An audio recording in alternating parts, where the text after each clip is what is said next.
قریب میں ایک گاؤں ہے، ایک چچا سے ملاقات ہوئی.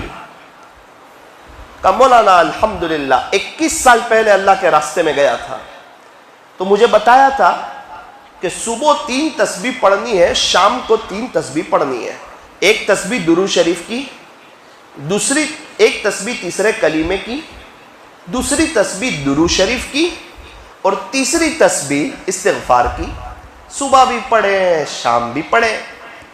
تو مولانا 21 سال پہلے بتایا تھا مجھے کسی نے، الحمدللہ 21 سال ہوئے آج تک میری تسبیح ناگا نہیں ہوئی.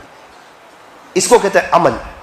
سورت کے ایک بہت بڑے تاجر ملے، کروڑوں پتی، اللہ نے بہت نوازا. بیٹھے ہوئے تھے، مجھے ان سے بات کرنے کا اتفاق ہوا. میں نے کہا چلو اپنی سعادت کی بات ہے، ان کے ساتھ کچھ بات کرنا. نیک انسان معلوم ہوتے ہیں، بڑے آدمی سورت کے. اچانک کچھ بات نکلی، وجدہ میں آئے. مولانا 32 سال پہلے سنا تھا 3 تسبیح کے بارے میں، 32 سال ہوئے 3 تسبیح ناگا نہیں ہوئی. 32 ایئرس ہوئے 3 تسبیح ناگا نہیں ہوئی. اور 38 سال پہلے ایک عمل کرتا تھا، 1000 مرتبہ درود شریف، 1000 مرتبہ استغفار. 38 سال سے یہ بھی نہیں چھوٹا.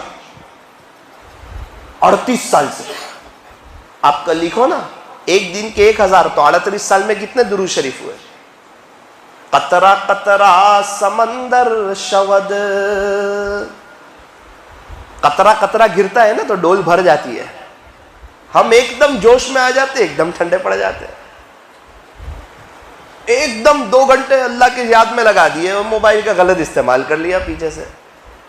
تھوڑا سا ڈول میں پانی بھرا ہوا تھا، اب تو نفس پر قدم رکھنا تھا اور اللہ کو بتانا تھا اللہ میں آپ کا ہوں، نفس و شیطان کا نہیں ہوں.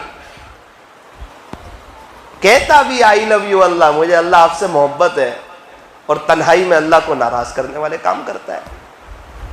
شیطان کہتا ہے یہ تو اس کی زبان کہتی ہے، باقی اکیلے میں تو میرا ہی ہے. پھر اللہ نہیں ملے گا. اللہ والوں کی جلوت اور خلوت ایک ہوتی ہے، ان کی جلوت اور خلوت ایک ہوتی ہے. تو میرے عزیزو، پھر میں نے ان سے پوچھا، میں کہا ماشاءاللہ آپ تو قرآن بھی پڑھتے ہوں گے.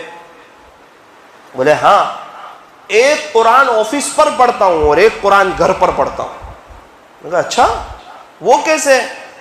بولے قرآن کی ایک ترتیب چلتی ہے، گھر پر جو پڑھ رہا ہوں اس کی ایک الگ ترتیب ہے، اس کی نشانی جہاں ہے وہاں سے پڑھتا ہوں، اور آفس پر جو پڑھتا ہوں اس کی نشانی الگ ہے، وہ جہاں ہے وہاں سے پڑھتا ہوں. سبحان اللہ، دل خوش ہوا، اپنی آخرت بنا رہے ہیں، اللہ کو راضی کر رہے ہیں.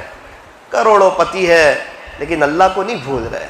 پتہ ہے کہ مر جاؤں گا، ساتھ کیا لے جاؤں گا؟ یہی سب میرے ساتھ آئے گا، اچھے اعمال آئیں گے.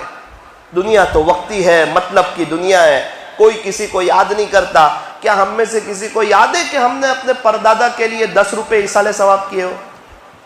تو کیا خیال ہے ہمارے پوتے پر پوتے ہمارے لیے کریں گے کہ دادا کے لیے کچھ 10 روپے دے دو؟ نہ بھائی، پھر کوئی نہیں دیتا. اپنی موجودگی میں یہ آخرت کی تیاری کر کے جاؤ، اپنی دنیا سے اپنی آخرت بنا کر کے جاؤ اور اللہ کو راضی کر کے جاؤ. یہ دنیا فانی ہے،